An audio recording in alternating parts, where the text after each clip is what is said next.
तो दोस्तों आज का यह वीडियो झारखंड बोर्ड के मैट्रिक और इंटरमीडिएट के विद्यार्थियों के लिए बहुत इंपॉर्टेंट है, जिनका एग्जाम जो है मई में निर्धारित है। हम सभी जानते हैं कि 4 मई से मैट्रिक और इंटरमीडिएट का एग्जाम होने वाला है। और दोस्तों यह वीडियो स्पेशल है जैक बोर्ड के विद्यार्थियों के लिए। आज मैं आप लोगों को कुछ ऐसी बातें बताने वाला हूं जिससे आप एग्जाम में टॉप कर सकते हैं। जी बिल्कुल, आप डेफिनेटली टॉप कर सकते हैं। और यदि टॉपर नहीं भी हुए ना तो आपका 80% से ऊपर नंबर आएगा, यानी 400 प्लस मार्क्स आएगा, इसकी मैं गारंटी देता हूं। दोस्तों पढ़ना जरूरी है, पढ़ना जरूरी है, लेकिन कैसे पढ़ना है यह उससे ज्यादा जरूरी है। तो इस वीडियो में मैं आप लोगों को कुछ ऐसे टिप्स बताऊंगा जिससे आप अभी से पढ़ के परीक्षा में टॉप कर सकते हैं, यानी कि 80% से ऊपर मार्क्स आप ले सकते हैं। तो यदि आप सोच रहे हैं कि हम आधा वीडियो देख करके चले जाएंगे तो आप अभी चल जाइए, मुझे इससे कोई दिक्कत नहीं है। और यदि आप चाहते हैं कि हम 80% लाएंगे तो इस वीडियो को शुरू से अंत तक देखिएगा। जो मैं आप लोगों को यहां बात बताने वाला हूं वह सबसे जरूरी है। आप मैट्रिक में है, इंटर, किसी भी स्ट्रीम में है तो आप इस वीडियो को अंत तक देखेंगे और अपने दोस्तों में भी शेयर करेंगे। तो चलिए दोस्तों आज की इस वीडियो को स्टार्ट करते हैं। वीडियो स्टार्ट करने से पहले आपसे रिक्वेस्ट है कि चैनल को सब्सक्राइब जरूर कर लीजिएगा। आप लोगों का रिजल्ट आने तक मैं सपोर्ट करूंगा, इसकी मैं वादा करता हूं। तो चलिए दोस्तों आज की इस वीडियो को आगे बढ़ाया जाए। तो दोस्तों ध्यान दीजिएगा कि 2021 में टॉप कैसे करें। ठीक है, टॉप जो विद्यार्थी पढ़ने में अच्छे हैं वो तो टॉप कर ही सकते हैं, लेकिन वैसे स्टूडेंट्स जिनका टारगेट रहता है कि हम 300 पार ले आएंगे तो हम खुश हो गए, तो वो विद्यार्थी 400 भी ला सकते हैं, यानी 80% से आप ऊपर ले सकते हैं। जी बिल्कुल ले सकते हैं, लेकिन जो मैं यहां बताऊंगा उन बातों को आप फॉलो कीजिएगा, जरा सा भी मेरी बातों को मानिएगा तो आप डेफिनेटली उसे कर सकते हैं। तो चलिए इस वीडियो को आगे बढ़ाते हैं। वीडियो में मैं आप लोगों को बताऊंगा कि लॉन्ग क्वेश्चन कैसे पढ़ें, शॉर्ट क्वेश्चन कैसे पढ़ें, कहां से ज्यादा क्वेश्चन आएगा, प्रीवियस ईयर क्वेश्चन पेपर पढ़ें कि नहीं पढ़ें, क्या करें नहीं करें, सब चीज बताऊंगा। तो देखिए मेरे साथ समझिए, यहां मैंने कुछ पॉइंट्स लिखा है जो कि यहां से यहां तक देखना आप लोगों के लिए सबसे जरूरी है। ध्यान दीजिएगा, सबसे पहला पॉइंट क्या है कि आपको पता है कितना और कैसा। इस बार जो दोस्तों 2021 में जो भी विद्यार्थी मैट्रिक इंटर का परीक्षा देंगे, आप सभी को पता है कि कितना आएगा। क्या यह एसएससी का एग्जाम है कि कहीं से भी क्वेश्चन आ जाएगा कि करंट अफेयर्स पूछ लेगा, ये पूछ लेगा, वो पूछ लेगा? बिल्कुल नहीं। क्या यह रेलवे का परीक्षा है? क्या यूपीएससी देने वाले हैं आप? क्या जेपीएससी पास करने वाले हैं? जी बिल्कुल नहीं। आप क्या देने वाले हैं? मैट्रिक देंगे और इंटर देंगे, और आपका क्वेश्चन कहां से आएगा? सिर्फ और सिर्फ आपके बुक से, और वो भी कहां से आएगा? सिर्फ यहां से आएगा, यहां नहीं आएगा। ये 40% जो है आप लोगों का हट चुका है। तो इस बात को दिमाग में रखिए कि मुझे पता है कहां से आएगा, कितना आएगा और कैसा आएगा, ये आप जानते हैं। झूठ बोलने की कोई जरूरत नहीं, इस चीज को आप जानते हैं कि कैसा आएगा। मॉडल पेपर बता रहा है, कितना आएगा सिलेबस बता रहा है, और कहां से आएगा ये आपका बुक्स बता रहा है, आपके नोट्स बता रहे हैं, आपके स्टडी मटेरियल्स बता रहे हैं। तो आपके पास रिसोर्स है। आपके पास क्या है? रिसोर्स है। आपके पास, आपको जानकारी है कि कहां से मेरा क्वेश्चन आ रहा है। कहीं बुक के बाहर से आएगा क्वेश्चन? नहीं ना आएगा, बुक के अंदर से ही ना आएगा। तो देखिए सबसे पहले बात क्या है कि आपको पता है कितना और कैसा। कितना हो गया सिलेबस और कैसा हो गया मॉडल पेपर। कितना तो 60% आएगा भाई, मतलब आधा ही आएगा। 10% ज्यादा आ रहा है आधा से। आधा से कितना आ रहा है? 10% ज्यादा आ रहा है, तो आधा आएगा। दूसरी चीज है कैसा आएगा। 5-5 सेट मॉडल पेपर आ रहा है, इससे हमें यह पता चलता है कि क्वेश्चन कैसा आएगा। तो इस चीज को समझना सबसे जरूरी है। तो ध्यान दीजिएगा, जो भी मैं आप लोगों को यहां बताऊंगा सबसे पहले इस बात को ध्यान दीजिएगा कि कैसा आएगा और कितना आएगा, यह हमें जानकारी है। ठीक है, तो ये आपका क्लियर हो गया। दूसरा पॉइंट ध्यान दीजिए, क्या लिखा है कि इस बार का प्रश्न लेवल। आप समझिए दोस्तों कि आप साल भर स्कूल नहीं गए हैं, कोचिंग बंद था कि नहीं? साल भर स्कूल में कुछ नहीं पढ़ाया गया है, ना मैट्रिक वालों को ना इंटरमीडिएट वालों को। और ऑनलाइन का सिचुएशन तो आप सभी जानते हैं। जो भी विद्यार्थी मैट्रिक इंटर का एग्जाम देगा वो अपने बलबूते देगा, जो भी सेल्फ स्टडी किया है वो अपने बलबूते देगा। तो अब यहां मुझे ये बताइए कि 2019 का क्वेश्चन पैटर्न, 2018 का क्वेश्चन पैटर्न, 2017 का क्वेश्चन पैटर्न उस सबसे इस बार इजी होगा कि हार्ड होगा? तो क्या इसका जवाब है कि लेवल को थोड़ा सा आसान कर दिया जाएगा, क्योंकि पढ़ाया नहीं है तो जाहिर है लेवल थोड़ा सा क्या करेगा? आसान करेगा। तो इसका फायदा उठाओ भाई, आपको इसका फायदा ले लेना है। अपने आप को आसान मत समझिए, अपने आप को वैसा बनाइए ताकि हम वैसा ही है जैसे पहले तैयारी कर रहे थे। लेकिन सरकार ने जो बेनिफिट दिया है, जो फायदा दिया है, क्वेश्चन आसान कर रहा है, इसका हम फायदा उठा लेंगे अच्छी तरह से। समझ में आ रहा है? अब मैं आप लोगों को बताऊंगा कि आगे करना क्या है, इसका फायदा कैसे उठाना है। चलिए आगे देखते हैं। ध्यान दीजिए कि इस बार का प्रश्न लेवल क्या होगा, इस बात को दिमाग में रखिएगा कि प्रश्न का लेवल जो है इस बार इजी होगा। लेकिन अपने आप की जो प्रिपरेशन है हम इजी नहीं करेंगे। प्रिपरेशन को क्या करेंगे, पहले के जैसा करेंगे, जैसे पहले चलता आ रहा था 17-18 में जैसे विद्यार्थियों ने तैयारी किया था वैसे ही हम तैयारी करते जाएंगे। लेकिन प्रश्न का लेवल आएगा तो ये मेरे लिए क्या होगा, सोने पे सुहागा होगा, मेरे लिए बिग अपॉर्चुनिटी होगी, तो उसका हम फायदा उठा लेंगे। ठीक है, अब ध्यान दीजिए जो मैं आप लोगों को बताने वाला हूं कि इस बार का प्रश्न लेवल क्या है, आसान होगा। ये दो चीज याद रहे। इसके बाद आप लोगों को यहां ध्यान देना है क्या करना है। अब क्या करना है ये सबसे जरूरी, देखिए लिंक करना है मॉडल प्रश्न पत्र प्लस चैप्टर और उसका निचोड़ निकालना है। तो सबसे पहला पॉइंट है कि लिंक करना है। अब लिंक किसको करना है, देखिए मॉडल पेपर में जितना क्वेश्चन दिया हुआ है, मॉडल पेपर में जितना क्वेश्चन दिया हुआ है, एक एक क्वेश्चन को क्या कीजिए, चैप्टर से लिंक कर देना है। चैप्टर से लिंक करने का मतलब कि मॉडल पेपर आप खोलिए अभी तुरंत, और मॉडल पेपर खोलने के बाद देखिए कि क्वेश्चन नंबर 1 किस चैप्टर से है, क्वेश्चन नंबर 2 किस चैप्टर से है, किस बुक से है, किस भाग से है, ये आप पहले डिसाइड कर लीजिए। पेन पेपर से लिख लीजिए या फिर बुक में ही लिख दीजिए कि ये वाला क्वेश्चन इस चैप्टर से आया हुआ है, ये वाला क्वेश्चन इस चैप्टर से आया हुआ है। इसके बाद एक ब्लैंक पेज निकालिए और उस पर लिखिए कि इस चैप्टर से 3 ठो क्वेश्चन आया, इस चैप्टर से 5 ठो क्वेश्चन आया, और इस चैप्टर से 10 ठो क्वेश्चन आया, इस चैप्टर से एक भी क्वेश्चन नहीं आया, भले वो सिलेबस में था। ठीक है, तो इस तरह से 5-5 मॉडल पेपर का आप इस तरह से कर लीजिएगा तो आप लोगों को यह जानकारी हो जाएगा कि किस चैप्टर में कितना है दम, और किस चैप्टर से क्वेश्चन आ रहा है, किस चैप्टर से क्वेश्चन नहीं आ रहा है, और कहां मुझे कम ध्यान देने का जरूरत है और कहां मुझे ज्यादा ध्यान देने का जरूरत है। इस चीज का पकड़ आपको हो जाएगा। ठीक है, तो लिंक करना है किसको, मॉडल क्वेश्चन को अपने चैप्टर से, अपने नोट से, आपके जो भी पढ़ा रहे हैं अभी, जो भी कुछ तो मदद कर ही रहे होंगे कोचिंग वाले, ट्यूशन वाले, तो उन वहां जो भी पढ़ाया गया है उसको मॉडल पेपर से क्या करना है, लिंक कर देना है। मॉडल क्वेश्चन और चैप्टर को क्या करना है दोस्तों, लिंक कर देना है। और लिंक करने के बाद उससे जो निचोड़ निकलता है कि यहां से ज्यादा है, यहां से कम है, यहां से तो बहुत ज्यादा है, यहां से एक भी नहीं है, ऐसा कुछ आउटपुट निकलेगा ना उसका, तो उस निचोड़ के अनुसार क्या करना है, पढ़ना है। और एक बात ध्यान दीजिएगा कि सूत्र सहित। अब ध्यान दीजिए, बहुत से विद्यार्थी गलती यहां करते हैं। बहुत से विद्यार्थियों का कहना है कि देखिए कि सर मॉडल पेपर में ये क्वेश्चन था लेकिन ये क्वेश्चन तो आया ही नहीं। तो मेरे दोस्त यहां करना क्या है, ध्यान दीजिएगा, मेरी बात को सुनिए। करना क्या है यहां पर कि जैसे मॉडल पेपर में क्वेश्चन आया है शंकु का छिन्नक का आयतन, तो कोई जरूरी नहीं है, कोई गारंटी नहीं है कि वही क्वेश्चन आपका एग्जाम में आ जाएगा। लेकिन हां, इसकी गारंटी जरूर है कि शंकु का छिन्नक का सूत्र प्रयोग करके दूसरा क्वेश्चन आएगा, क्योंकि मॉडल पेपर में क्वेश्चन दिया है उसमें क्या यूज हुआ है, शंकु का छिन्नक का सूत्र यूज हो रहा है। तो वैसा दूसरा क्वेश्चन आप लोगों को मिलेगा एग्जाम हॉल में, जो शंकु का छिन्नक का फॉर्मूला का प्रयोग तो करना होगा लेकिन क्वेश्चन कुछ अलग होगा, मतलब उसी फॉर्मूला बेस पर आपका क्वेश्चन पूछा जाएगा। तो ध्यान दीजिएगा, जो मॉडल पेपर में क्वेश्चन है वो जिस सूत्र से संबंधित है, उस सूत्र से संबंधित और भी जो प्रश्न है चैप्टर से संबंधित, उस सभी क्वेश्चन को आप लोगों को क्या करना है, बना लेना है। यदि मॉडल पेपर में पाइथागोरस थ्योरम से क्वेश्चन है तो आप लोगों को पाइथागोरस से संबंधित और भी क्वेश्चंस बनाने हैं, यानी पाइथागोरस से संबंधित क्वेश्चन एग्जाम में आएगा। यदि वृत्त का क्षेत्रफल दिया हुआ है मॉडल पेपर में तो वो क्वेश्चन नहीं आएगा, लेकिन वृत्त का क्षेत्रफल से संबंधित क्वेश्चन एग्जाम में आएगा। दूसरा क्वेश्चन आएगा लेकिन फॉर्मूला वही यूज करना होगा, क्योंकि ये आपको इंडिकेट कर दिया है पहले कि छिन्नक का फॉर्मूला यूज करके एक क्वेश्चन पूछेंगे, वृत्त का फॉर्मूला यूज करके एक क्वेश्चन पूछेंगे, ऐसे क्वेश्चन आएंगे। समझ में आ रहा है यहां मैं क्या बता रहा हूं। यदि लेंस का सूत्र मॉडल पेपर में यूज है, मॉडल पेपर में लेंस सूत्र करके क्वेश्चन पूछा है, तो एग्जाम हॉल में भी लेंस का यूज करके, लेंस फॉर्मूला का यूज करके कोई दूसरा क्वेश्चन पूछेगा। तो आप लोगों को क्या करना है कि संबंधित सूत्र को मॉडल पेपर में देखिए कि कौन सा क्वेश्चन किस सूत्र से संबंधित है, उस सूत्र से संबंधित सभी प्रकार के प्रश्न को कंप्लीट करके जाना है। ध्यान दीजिए, तो ये सबसे बड़ी बात हो गई। अगला चीज है कि 5x5 का फायदा। 5x5 का फायदा मतलब जो 5-5 मॉडल पेपर आ रहा है, इसका हम फायदा कैसे उठाएंगे।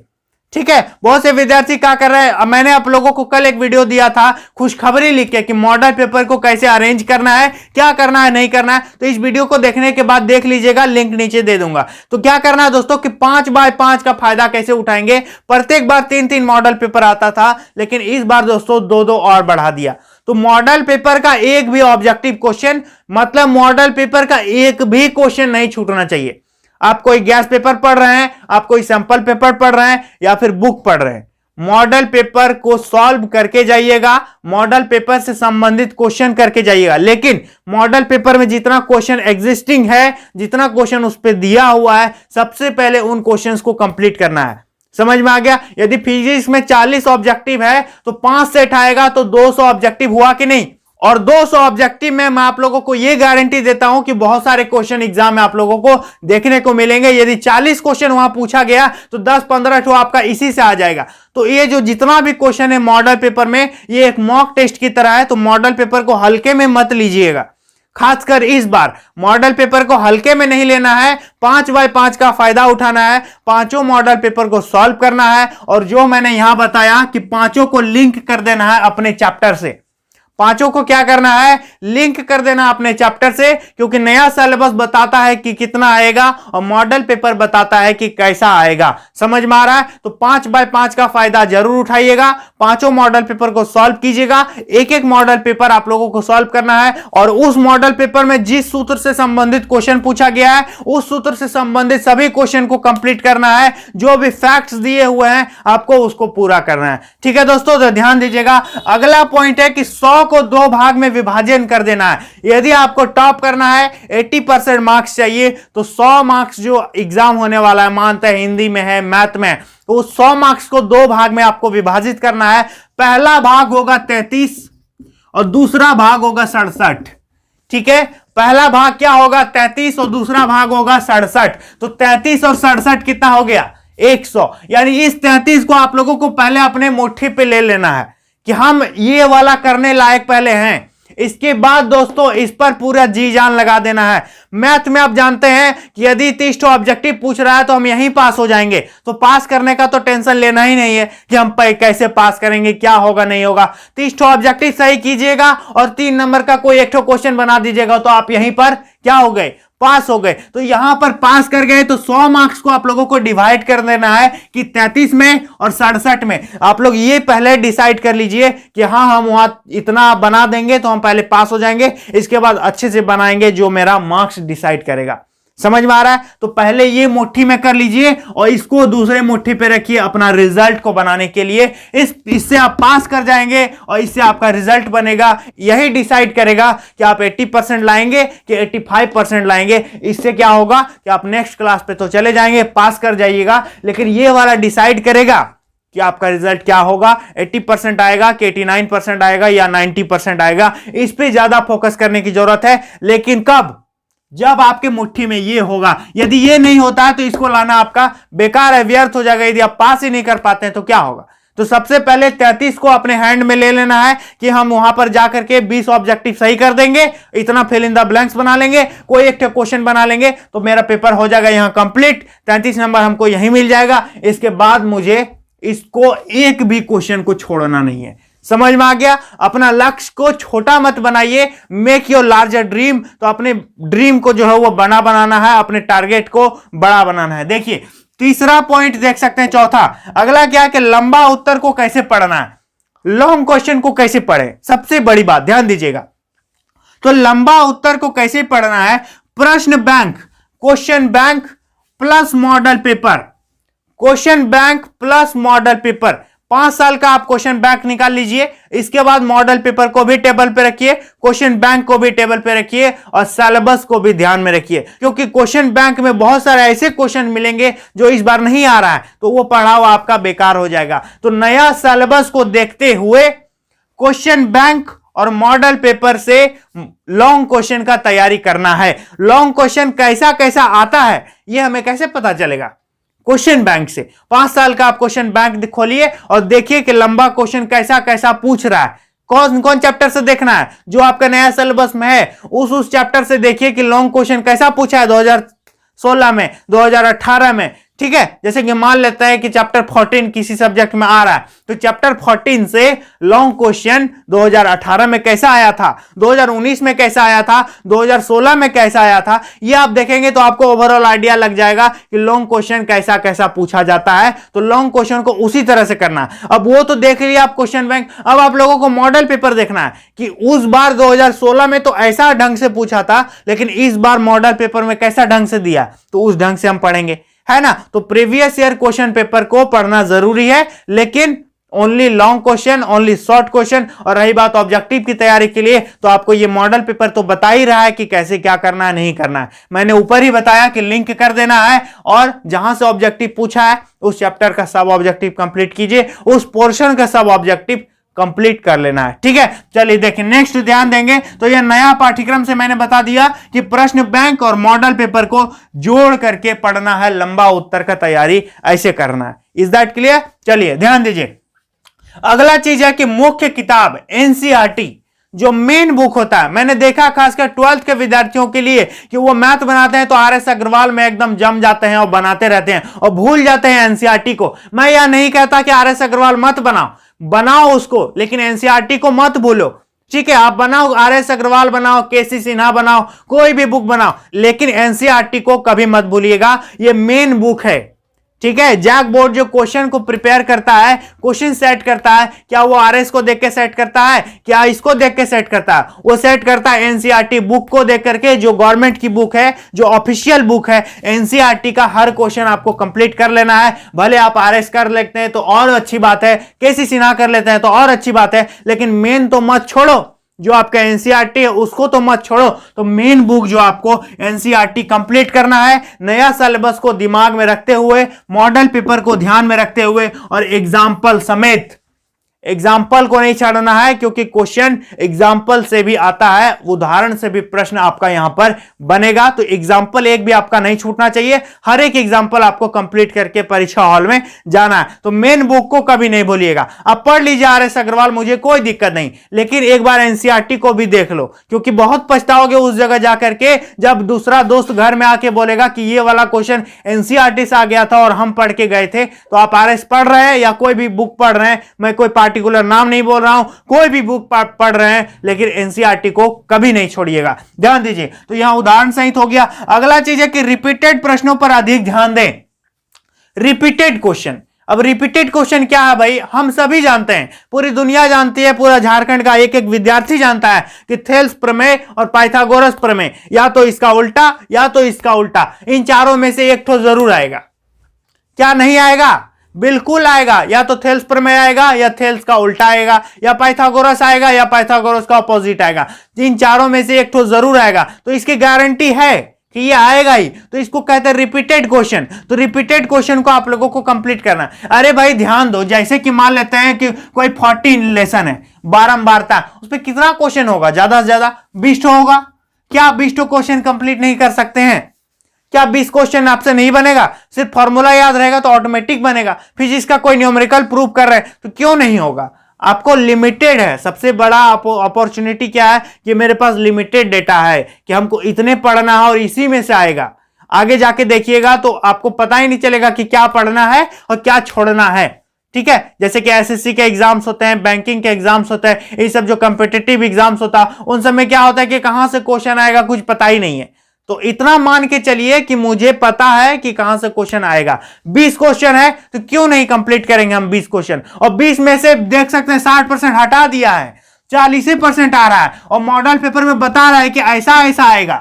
तो आपके पास तो इतना सारा अपॉर्चुनिटी हो गया। एक तो 60% आ रहा है, ऊपर से आपको यह भी बता दे रहा है 5-5 बार की ऐसा आएगा।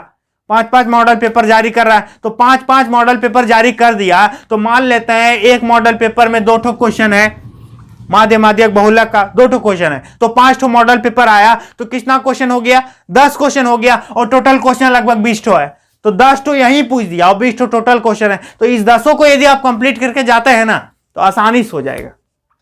मान लेते हैं कि 13.4 जो शंकु का छिन्नक वाला है उस पर से कितना क्वेश्चन होगा? 10-12 क्वेश्चन होगा, और 5 मॉडल पेपर आ रहा है। एक मॉडल पेपर में यदि शंकु का छिन्नक से 2 क्वेश्चन है तो 5 मॉडल पेपर में 10 क्वेश्चन। तो यदि आप मॉडल पेपर को ही सिर्फ सॉल्व कर लेंगे तो आपके लिए काफी है। तो मॉडल पेपर को कभी मिस नहीं करना है, हल्के में नहीं लेना है, इसको ध्यान दीजिए। तो अगला चीज है कि रिपीटेड प्रश्नों पर अधिक ध्यान देना है। दूसरा चीज है कि लिखकर प्रयास करें, लिख करके प्रयास कीजिए। वैसे क्वेश्चन जो मॉडल पेपर में है, वैसे क्वेश्चन जो नए सिलेबस में आने के चांसेस हैं, बुक से मैंने लिंक करने को बताया, वैसे सूत्र जो मॉडल पेपर में पूछे गए हैं, उस सूत्र से संबंधित क्वेश्चन पूछा गया है, तो क्या करना है, उसको क्या करना है, लिख करके प्रयास करना है। समझ में आ गया? तो आपको जो हार्ड लगता है उसको क्या करना है, लिख करके प्रयास करना है, तब आप लोगों को अनाड़ी नहीं लगेगा एग्जाम हॉल में, आप आसानी से वहां पर क्लियर कर सकते हैं। नेक्स्ट ध्यान दीजिएगा कि समय सारणी का पालन। मैंने आप लोगों को टाइम टेबल बना के दिया था कि कैसे पढ़ना है, नहीं पढ़ना है, तो कम से कम इस 2 महीना जो है अपने समय सारणी को फॉलो कीजिए। 2 महीना कंसिस्टेंसी के साथ रेगुलर स्टडी करना सबसे जरूरी है, तो टाइम टेबल को फॉलो करना सबसे जरूरी है। अगला चीज है परिवेश, मेक अ इन्वायरमेंट या फिर क्रिएट अ इन्वायरमेंट, परिवेश को बनाना है। अब आप घर में रहते हैं अपने माता पिता के साथ, तब तो और अच्छी बात है, लेकिन जो 12th के विद्यार्थी हैं, जो लॉज में रहते होंगे, जो फिर हॉस्टल में रहते होंगे, उन सबसे मेरा एक ही रिक्वेस्ट है कि वैसे परिवेश में रहिए जो पढ़ता हो। वैसे परिवेश में मत रहिए जो दिन भर फोन पे लगा रहता हो, फ्री फायर खेलता रहता हो, तो आपको क्या करेगा, वो अपनी ओर अट्रैक्ट करता रहेगा। आप पढ़ने में कितनों तेज हैं, आपके ध्यान को क्या करेगा, भटकाता रहेगा। तो वैसे दोस्तों को खोजिए, वैसे लोगों के साथ रहिए जो आप लोगों को पढ़ने में भी मदद करेगा और आप भी उसकी मदद करेंगे। एक दूसरे से मिले जुले रहेंगे तो पढ़ने में अच्छा लगेगा। समझ में आ रहा है? तो यहां पर परिवेश पर ध्यान दीजिएगा। वैसे दोस्तों के साथ जो दिन भर नहीं पढ़ता हो और आप वहां पर पढ़ने की कोशिश करेंगे, तो आपको अपने आप में अलग लगेगा कि अरे मैं क्या कर रहा हूं, मैं सबसे अलग हूं। तो वहां क्या करना है, अपने आप को उससे जुदा कर लेना है, अलग कर लेना है। आप लोगों को पढ़ने में फुल फोकस आपका एग्जाम में होना चाहिए, क्योंकि मात्र जो है आप लोगों का अब ज्यादा समय नहीं, 30-40 दिन समय बचा हुआ है। देखिए आगे लिखता है कि लिखकर प्रयास करें, समय सारणी का परिवेश। अगला चीज है कि पीछे मुड़कर अभी तक आपने क्या किया ये इंपॉर्टेंट नहीं है, आप आगे क्या करेंगे ये भी इंपॉर्टेंट नहीं है। इंपॉर्टेंट क्या है कि अभी आप क्या कर रहे हैं, आपने पिछले 1 साल से क्या करते आ रहे थे वो कोई जरूरी नहीं, आप रिजल्ट के बाद आपका रिजल्ट क्या होगा वो भी जरूरी नहीं, लेकिन अभी आप क्या कर रहे हैं ये सबसे इंपॉर्टेंट होता है, ये सबसे जरूरी फैक्टर होता है आपके फ्यूचर को डिसाइड करने के लिए। तो अभी जो प्रेजेंट टाइम आपका, उसको सही तरह से यूटिलाइज करना है। पीछे मुड़ के नहीं देखना है कि हम नहीं पढ़े थे, कोरोना महामारी था, स्कूल बंद था, कोचिंग बंद था, अब कुछ नहीं होने वाला, आप कुछ नहीं बदल सकते, जो हो गया सो हो गया। अब जो होने वाला उसको आप लोगों को देखना है, तो प्रेजेंट को अच्छी तरह से एनालिसिस करके फ्यूचर को क्रिएट करना है। देखिए तो अगला चीज है कि उम्मीद दोस्तों, उम्मीद को नहीं तोड़ना। आप उम्मीद हो अपने पिता की, आप उम्मीद हो अपने माता की, आप उम्मीद हो अपने छोटे भाई की, जो आपको देख करके सीख रहा है कि अगले साल हम भी एग्जाम देंगे, ठीक है। तो इस उम्मीद को टूटने मत दीजिए, और सबसे बड़े उम्मीद आप खुद के हैं, जो आप मैट्रिक और इंटरमीडिएट का एग्जाम देंगे और एक अच्छा भविष्य बनाएंगे, क्योंकि यही जो परीक्षा है आपकी बुनियाद है, आपके जीवन का मेन आधार बनेगा। अगला चीज है क्या कि विश्वास दोस्तों, सेल्फ पर विश्वास रखिए, खुद पर विश्वास रखिए कि मैं कर सकता हूं। कम टारगेट मत बनाइए, 60% में सिमटने का टारगेट नहीं बनाना है कि 300 मार्क्स आ जाएगा तो हम खुश हो जाएंगे। क्या करना है, 80% का टारगेट बनाइए और उम्मीद रखिए कि हम 400 से प्लस नंबर लाएंगे, और उसी अनुसार आप लोगों को क्या करना है, पढ़ना है। तो दोस्तों यहां मैंने जो बताया कि निचोड़ निकालना है, और जिस सूत्र से संबंधित पूछा गया मॉडल पेपर पे, मॉडल पेपर को मिस नहीं करना, और एक भी मॉडल पेपर को छोड़ना नहीं है। और आप कोई भी सैंपल पेपर लेकर के हो सके तो ज्यादा से ज्यादा प्रैक्टिस कर सकते हैं। और दोस्तों आप लोगों ने यह वीडियो झारखंड के किस जिले से देखा है, अपने जिले के नाम के साथ अपना नाम इस वीडियो के नीचे कमेंट में जरूर लिखिएगा कि आई एम फ्रॉम, जैसे कि राजू फ्रॉम हजारीबाग, ऐसे आप कमेंट कर सकते हैं। तो मुझे अच्छा लगेगा कि मेरे वीडियो 24 जिले के विद्यार्थी देख रहे हैं। और आपके फोन में जितना भी व्हाट्सएप ग्रुप होगा सब में इस वीडियो को शेयर कर दीजिएगा, ताकि हर एक विद्यार्थी को इसकी जानकारी मिल सके। तो चलिए दोस्तों आज के लिए इतना ही, मिलेंगे नेक्स्ट वीडियो में, तब तक के लिए बहुत बहुत धन्यवाद। अपने दोस्तों में शेयर करके मुझे सपोर्ट जरूर कीजिएगा, चैनल को सब्सक्राइब कर लीजिएगा। तो चलिए दोस्तों आज के लिए इतना ही, मिलेंगे नेक्स्ट वीडियो में, तब तक के लिए बहुत बहुत धन्यवाद।